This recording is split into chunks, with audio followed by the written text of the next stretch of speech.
चलिए फ्रेंड, हम लोग स्टार्ट करते हैं class 12th economics. Macro economics को हम लोग स्टार्ट कर चुके हैं। इस चैप्टर में हम लोगों को क्या क्या टॉपिक पढ़ना है इसका वीडियो मैंने डाल दिया है। तो अब हम लोग देखेंगे कि जीडीपी क्या है। ठीक है, जीडीपी हम लोग पढ़ने वाले हैं फ्रेंड। तो जीडीपी अगर आपको समझ में नहीं आता है तो आप इस वीडियो को पूरा वॉच करें ताकि ये जीडीपी वाली जो टॉपिक है वो आपको पूरी समझ में आ जाए। चलिए हम लोग स्टार्ट करते हैं। जीडीपी जीडीपी का फुल फॉर्म क्या होता है? Gross domestic product. क्या होता है? Gross domestic product. और यहाँ जो लिखा हुआ है एमपी, एमपी का मतलब होता है कि मार्केट प्राइस। क्या होता है? Market price.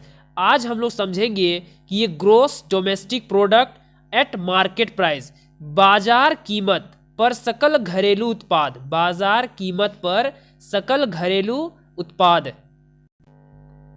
जीडीपी। तो सकल घरेलू उत्पाद, यहां आप देख सकते हैं सकल का मतलब होता है, मान के चलते हैं ये सकल, ये इस बच्चे की सकल को आप देखिए, इस सकल से आपको याद हो जाएगा कि कुल, कुल सकल मतलब क्या होता है? टोटल या ग्रोस, जिसको हम लोग कहते हैं कुल। यानी कि अगर इस बच्चे के लिए अगर मिठाई नहीं लाया जाए तो इसका पूरा फेस क्या होता है? खराब हो जाता है। क्या होता है? पूरा फेस खराब हो जाता है। क्यों? इसलिए इस मिठाई के ना आने से, इस मिठाई के ना आने से क्या होती है? इस बच्चे की पूरी फेस क्या होती है? खराब हो जाती है।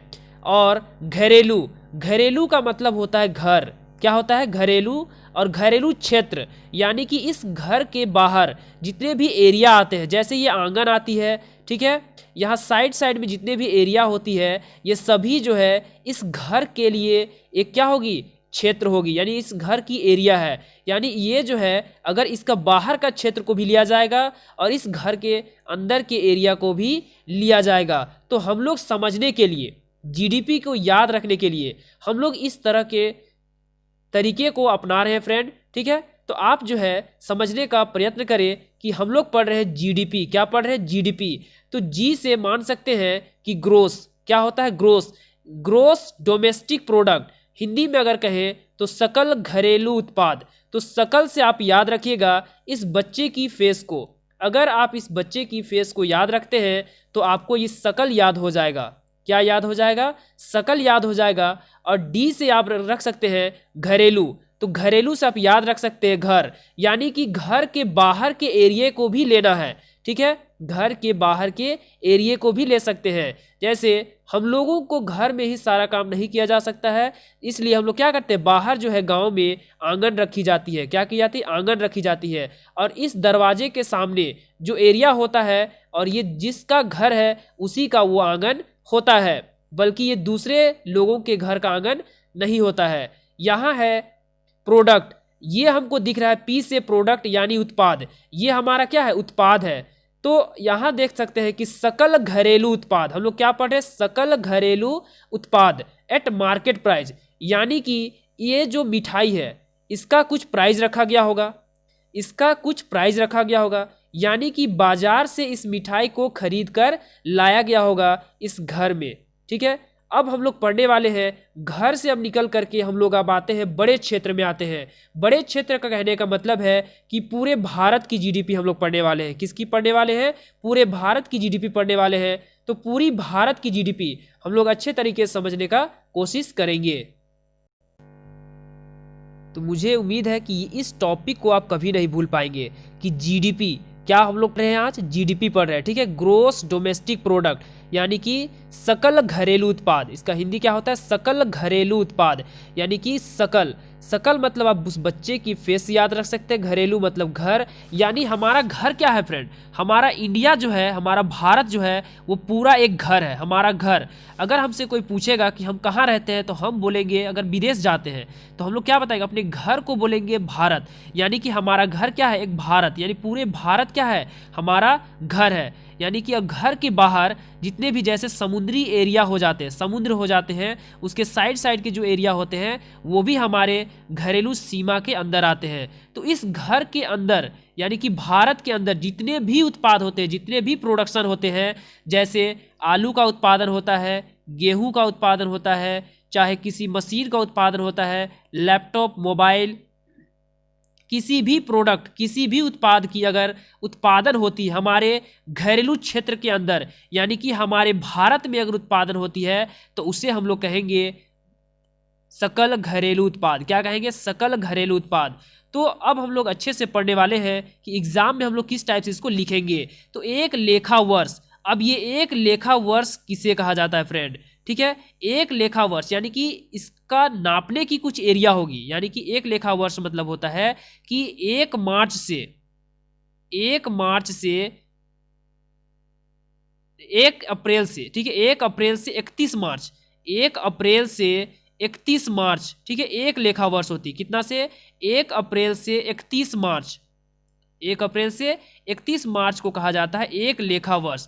तो एक लेखा वर्ष में किसी देश की घरेलू सीमा में, किसी देश की घरेलू सीमा में, किसी भी देश, अगर हमारे देश यानी भारत देश की जीडीपी निकालते हैं तो भारत देश की सीमा, अगर अमेरिका की जीडीपी निकालते हैं तो अमेरिका देश की सीमा, चाइना देश की निकालते हैं जीडीपी तो चाइना देश की सीमा, यानी उसका एक कुछ नक्शा होता है, यानी उसका कुछ एक क्षेत्रफल होता है, एरिया होता है, उसी के अंदर, ठीक है। तो एक लेखा वर्ष में यानी कि 1 साल के अंदर किसी देश की घरेलू सीमा में सभी उत्पादकों द्वारा, उत्पादकों किसे कहा जाता है? जो उत्पादन करता है, जो उत्पादन करता है। जैसे किसान क्या करते हैं?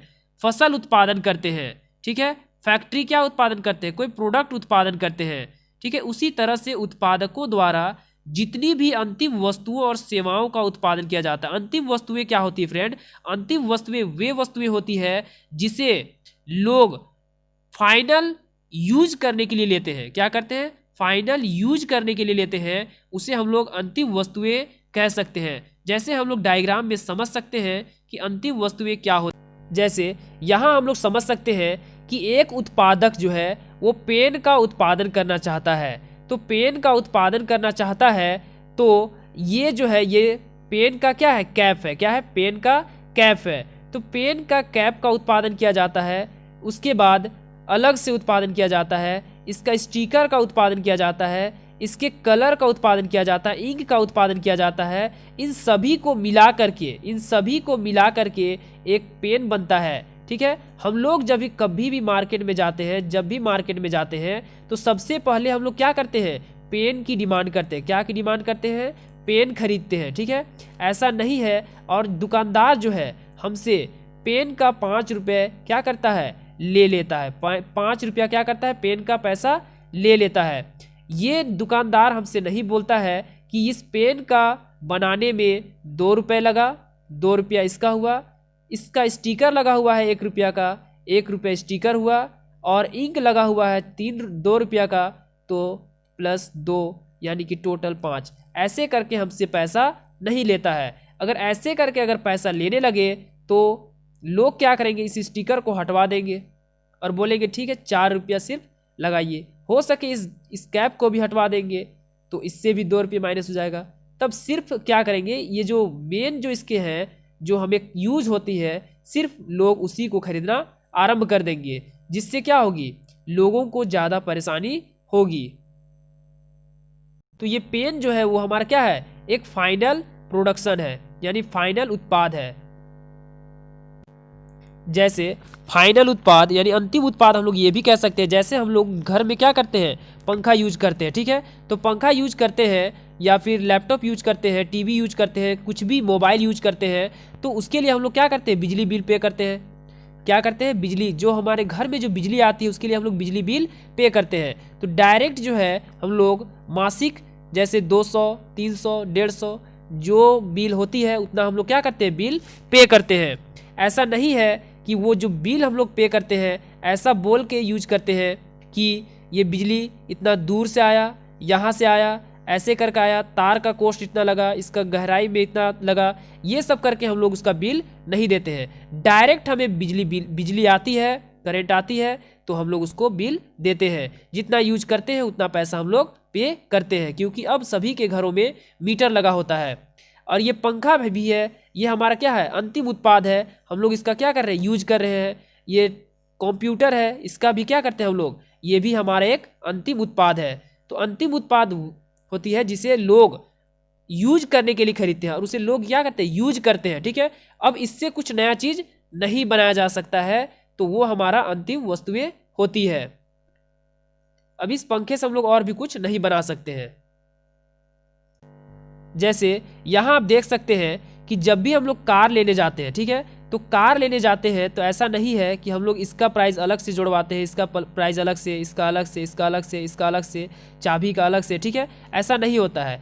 वो जो दुकानदार होता है, यानी जो कार जहां हम लोग खरीदने जाते हैं, ठीक है, गैरेज में, वहां हमें क्या होती है, शोरूम में, तो उस शोरूम में क्या होता है कि वो हमें सिर्फ कार का प्राइस बता देती है। क्या करती है, कार का प्राइस बता देती है कि इस कार का इतना प्राइस होगा। ठीक है, और हम लोग डायरेक्ट क्या करते हैं, इस फाइनल, ये फाइनल जो प्रोडक्शन हो गया है इन सभी के मिलने से, तो हम लोग फाइनल गुड्स यानी अंतिम उत्पाद का क्या करते हैं, मनी पे करते हैं, मुद्रा पे करते हैं। तो मुझे उम्मीद है कि आपको समझ में आ गया होगा कि अंतिम वस्तुएं क्या होती है। तो एक लेखा वर्ष में किसी देश की घरेलू सीमा में सभी उत्पादकों द्वारा जितनी भी अंतिम वस्तुओं और सेवाओं का उत्पादन होती है। सेवाएं क्या होती है, जैसे टीचर, वकील, डॉक्टर, ये सब क्या है, सेवा देते हैं। तो सेवा, जैसे अभी कोई विद्यार्थी पढ़ाई कर रहा है, क्या कर रहा है, पढ़ाई कर रहा है। ठीक है, तो पढ़ाई करने के बाद वो क्या बन जाता है, डॉक्टर बन जाता है, इंजीनियर बन जाता है, वकील बन जाता है। तो ऐसा नहीं है कि वो अगर किसी का इलाज करता है, किसी का मलेरिया टाइफाइड चेक करता है, तो वो सिर्फ उसका उसी का प्राइस लेता है जितना उसका प्राइस होता है, जो उसका कॉस्ट होता है। ऐसा नहीं है कि वो ऐसा बोल कर लेता है कि हमने फिजिक्स पढ़ा था, केमिस्ट्री पढ़ा था, बायोलॉजी पढ़ा था, हमारे खर्च इतने हुए थे, उस सारे खर्च को जोड़कर वो पैसा लेता है। ऐसा नहीं करता है। ठीक है, वो क्या करता है कि अंतिम वस्तुओं यानी कि अंतिम सेवाओं का वो मूल्य लेता है। तो जो सेवा देता है, सब सेवा उसका कंप्लीट हो जाता है, तब वो जाकर पैसा लेता है, जिसमें मूल्य ह्रास भी शामिल होता है। मूल्य ह्रास शामिल होता है, जैसे पेन को बनाने में मशीन घिसी, हमारा मेहनत लगा, बहुत सारे चीज़ हुए, बहुत सारे घिसावट हुए, टूट फूट हुई, बहुत सारा प्रोडक्ट खराब आया, तो इन सभी को नहीं जोड़ा जाता है, यानी इन सभी को जोड़ दिया जाता है, इन सभी को भी जोड़ा जाता है, यानी उसको नहीं घटाया जाता है। मूल्य ह्रास भी इसमें शामिल होता है। उनकी बाजार कीमत के योग को बाजार कीमत पर सकल घरेलू उत्पाद कहा जाता है। जब किसी प्रोडक्ट को फाइनल बना करके मार्केट में उतारा जाता है बेचने के लिए, तो उसे हम लोग क्या कहते हैं, सकल घरेलू उत्पाद कहते हैं। बाजार कीमत पर क्या होता है, बाजार कीमत पर। तो बाजार कीमत में क्या होता है कि सरकार की टैक्स भी आ जाती है। क्या आती है, सरकार की टैक्स भी आ जाती है। तो इसके बाद मैं आपको बता दूंगा, अगले वीडियो में बताऊंगा फ्रेंड, कि मार्केट प्राइस क्या होता है और फैक्टर कॉस्ट क्या होता है।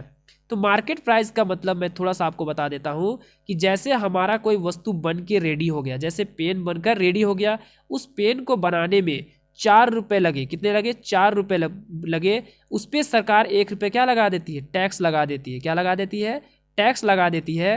तो वो हमारा बन जाता है मार्केट प्राइस। और जब तक टैक्स नहीं लगता है तब तक वो हमारा क्या रहता है, फैक्टर कॉस्ट रहता है। क्या रहता है, फैक्टर कॉस्ट रहता है। तो बाजार कीमत, उत्पादक, कुछ उत्पादक गैर निवासी या विदेशी भी हो सकते हैं। अब ये जितने भी उत्पादन हुए, जो भारत के अंदर जो उत्पादन हो रहा है, भारत के अंदर यानी कि भारत देश, यानी भारत देश की घरेलू सीमा के अंदर जितने भी उत्पादन हो रहे हैं, वो हो सकते हैं कि वो भारत के ही निवासी हो या फिर गैर निवासी हो। क्या हो, गैर निवासी। गैर निवासी कहने का मतलब है कि अमेरिका से कुछ फैक्ट्री को यहाँ लाया गया है, यानी अमेरिका के लोग यहाँ मान लेते हैं कि काम करते हैं, यहाँ अगर काम करते हैं तो, या कोई चीज़ का उत्पादन करते हैं, क्या करते हैं, किसी चीज़ का उत्पादन करते हैं, किसी वस्तु का उत्पादन करते हैं, तो वो भी क्या होगी, भारत की जीडीपी में काउंट होगा। लेकिन यहाँ से यानी कि इस देश से जो बाहर विदेशों में जो काम करते हैं, तो वो उसी देश की जीडीपी में काउंट होगा, ना कि भारत देश की जीडीपी में काउंट होगा। तो यहाँ हम लोग देख सकते हैं फिर से कि एक लेखा वर्ष में यानी कि एक साल यानी एक वर्ष के अंदर किसी देश की घरेलू सीमा, किसी भी देश की, चाहे वो कोई भी देश हो, किसी भी देश की घरेलू सीमा में सभी उत्पादक होते, जितने उत्पादन करने वाले होते हैं, अंतिम वस्तुओं और सेवाओं का उत्पादन वस्तुओं और सेवाओं का उत्पादन होती है। यानी कि भारत देश में जो है जब फाइनल बनकर रेडी हो जाता है, फाइनल किसी वस्तु को बनकर तैयार कर दिया जाता है या सेवाओं का उत्पादन होती है जिसमें मूल्य ह्रास भी शामिल होता है, जिसमें टूट फूट घिसावट को भी शामिल कर दिया जाता है, उनकी बाजार कीमत के योग को जब उसे बाजार में उतारा जाता है बेचने के लिए, उनके योग को बाजार कीमत पर सकल घरेलू उत्पाद कहा जाता है। कुछ उत्पादक गैर निवासी या विदेशी भी हो सकते हैं। कुछ जो उत्पादक है जो उत्पादन कर रहे हैं भारत में वो विदेश के भी हो सकते हैं, गैर निवासी हो सकते हैं। उदाहरण के लिए भारत में कई विदेशी कंपनियां कार्यरत है। भारत में ऐसी कई कंपनियां हैं जो विदेश से आई हुई है और वो उत्पादन कर रही है, जिनके द्वारा देश में वस्तुओं तथा सेवाओं का उत्पादन होता है। इन्हीं विदेशी कंपनियों के द्वारा हमारे भारत में क्या होती है, वस्तुओं का उत्पादन होता है, सेवाओं का भी होता है। इनके द्वारा की गई विधि भी भारत के घरेलू उत्पादन में जोड़ी जाती है। यानी ये लोग क्या करते हैं कि भारत में उत्पादन करते हैं और भारत में ही बेच देते हैं या विदेश में भी बेचते हैं, तो हो उन्हीं को क्या कहा, उन सभी को काउंट किया जाएगा। यानी देश के अंदर जितने भी उत्पादन होंगे उन सभी की अंतिम वस्तुओं का जोड़ होता है। क्या होता है, अंतिम वस्तुओं का जोड़ होता है। उन सभी कितना उत्पादन हुआ हमारे देश में एक साल के अंदर में, कितना उत्पादन हुआ, उन सभी को क्या किया जाता है, जोड़ा जाता है। इसका एक सिंपल सा एक डिफिनेशन देखते हैं कि एक लेखा वर्ष में किसी देश की घरेलू सीमा में सभी उत्पादकों, सामान्य निवासियों तथा गैर निवासियों, भारत के रहने वाले पहले से या जो विदेश में आई है उनके द्वारा जितनी भी अंतिम वस्तुओं और सेवाओं का उत्पादन होता है उनकी बाजार कीमत के जोड़ को बाजार कीमत पर सकल घरेलू उत्पाद कहा जाता है। सकल घरेलू उत्पाद की विशेषताएं, इसकी क्या क्या विशेषताएं हैं, इसमें केवल देश की घरेलू सीमाओं में उत्पादित वस्तुओं और सेवाओं को ही सम्मिलित किया जाता है। यानी भारत देश, मानते हैं कि ये हमारा भारत देश है, तो भारत देश के अंदर जितना भी उत्पादन होगा और इस जो मछली मारने वाले लोग होते हैं, मछली जो करते हैं, ये सभी को भी काउंट किया जाएगा। घरेलू देश, इसमें देश की घरेलू सीमाओं में उत्पादित वस्तुओं और सेवाओं को भी सम्मिलित किया जाता है। यह उत्पादनों के सकल मूल्य का माप प्रस्तुत करता है। सकल यानी ग्रोस शब्द इसलिए जोड़ा गया है क्योंकि मूल्य ह्रास या स्थिर पूंजी पदार्थों के उपभोग का मूल्य भी शामिल होता है। यानी किसी भी वस्तु का प्रोडक्शन करने के लिए उसमें मशीन लगती है, बिजली लगती है, पंखे लगते हैं, बहुत सारे ऐसे प्रोडक्ट हैं जिनका यूज किया जाता है। इनमें भी कुछ कुछ घिसावट होती रहती है और समय आने पर इनमें भी क्या होती है, खर्च होती है। ठीक है, तो उन सभी को भी यहाँ जीडीपी में काउंट किया जाता है। सकल घरेलू उत्पाद में केवल अंतिम वस्तुओं और सेवाओं के मूल्य की गणना की जाती है। जो फाइनल बनकर रेडी हो जाता है उन्हीं को तैयार किया जाता है, नहीं तो दोहरा गिनती हो जाएगी। ठीक है, उसको डबल काउंटिंग हो जाएगी। जैसे हम लोग एग्जांपल ले सकते हैं, जैसे मान लेते हैं किसान उत्पादन करता है, गेहूँ का उत्पादन करता है, गेहूँ को ये 10 रुपये में बेच देता है। कितना बेच देता है, 10 रुपये में बेच देता है। ठीक है, 10 रुपये में बेच देता है ये, और ये क्या करता है, इसको आटा बना देता है। ठीक है, एक मील वाले को बेच देता है, ये आटे बनाता है और इसको 10 रुपये में लेता है। अब ये आटा बनाता है, इसको आटा बनाने में 5 रुपये खर्च पड़ती है, ये 15 रुपये हो गया। अब इसको फिर वो किसी को बेचेगा तो वो उसको क्या करेगा, उसको पैक करेगा, मान लेते हैं। अब उसको पैकिंग करने में 5 रुपये खर्च है, यानी 20 रुपया हो गया। ठीक है, अगर इन सभी को जोड़ा जाए तब इसके मूल्य बहुत भाग जाएगा। ठीक है, इसीलिए क्या किया जाता है, अंतिम जब ये बनकर रेडी हो जाता है, जब ये लोगों के सामने पहुंच जाती है, जैसे मान लेते हैं अभी पैक हो गया। ठीक है, अब इसे जब लोग लेंगे तो अब इसे जो लोग लेंगे 20 रुपये में लेंगे, तो सिर्फ इसी को काउंट किया जाएगा, इसको काउंट नहीं किया जाएगा।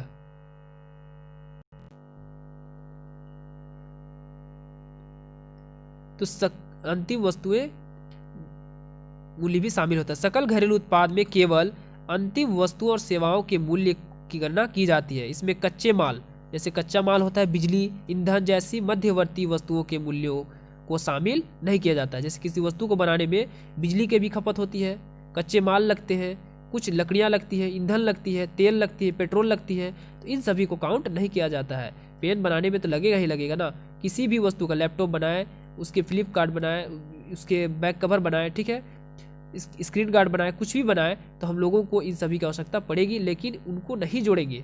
बिजली बिल कितना दिए, क्या किए, उन सभी को नहीं जोड़ते हैं। ठीक है, इसमें भौतिक उत्पादन नहीं बल्कि उत्पादित वस्तुओं के सेवाओं के बाजार मूल्यों को शामिल किया जाता है। सकल मूल्य वृद्धि को एक लेखा वर्ष के लिए आकलित किया जाता है, यानी कि एक वर्ष के में अंदर उसको आकलित किया जाता है। एक बेस ईयर लिया जाता है, उस ईयर से नापा जाता है। जैसे मान अभी बेस ईयर क्या है, बेस ईयर हमारा है 2011-12। क्या है, 2011-12 ये हमारा बेस ईयर है। यानी बेस ईयर क्या होता है कि जैसे मान लेते हैं कि हमारा बेस क्या है, तो हमारा बेस है घर। क्या है, घर। यानी कि हम लोग मान के चलते हैं कि कहीं भी रहे, ठीक है, तो बार बार हम लोग क्या बोलेंगे कि हमारा गांव वो है, हमारा ये है। तो हमारा बेस क्या था, हम लोग जन्म वहाँ लिए थे, तो हमारा बेस हो गया गांव, ठीक है। तो उसी तरह से इसका भी एक बेस ईयर होता है कि जैसे होता क्या है, जैसे मान लेते हैं कि 2011-12 में एक फ़ोन का दाम था, ठीक है, एक मोबाइल का दाम था 2000 रुपये। कितना था, 2000 रुपये, ठीक है। कितना था, 2000 रुपये, ठीक है। 200 रुपये मान लेते हैं, 200 रुपये में एक मोबाइल मिलता था, ठीक है, 2011-12 में। तो इसी के हिसाब से हम लोग चलते हैं। अब मान लेते हैं कि 2020 में मान लेते हैं कि अभी जो ये फ़ोन मिल रहा है वो मिल रहा है 400 रुपये में। कितने में मिल रहा है, 400 रुपये में मान लेते हैं, ठीक है। तो 400 रुपये में, यानी कि उस समय जो उत्पादन होता था वो मान लेते हैं कि एक वर्ष में 4 मोबाइल का उत्पादन हुआ और 200 रुपये बिक रहा था, ठीक है।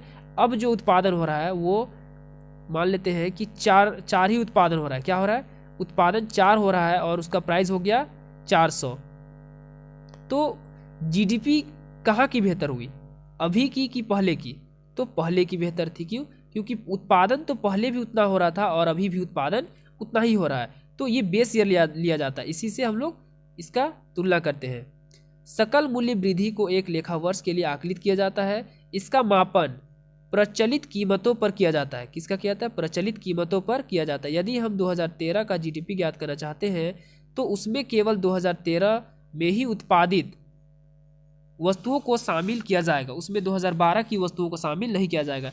यानी कि वो जो एक लेखा वर्ष होता है, सिर्फ उसी एक वर्ष के अंदर जितना भी उत्पादन हुआ उन सभी की जितना उत्पादन हुआ उन सभी का अंतिम वस्तुओं का मूल्य का जोड़ ही सिर्फ करेंगे। ऐसा नहीं कि 2020 का जोड़ दिए, 2011 का जोड़ दिए, इन सभी को नहीं जोड़ना है। सिर्फ एक साल के अंदर कितना उत्पादन हुआ उनका जोड़ना है।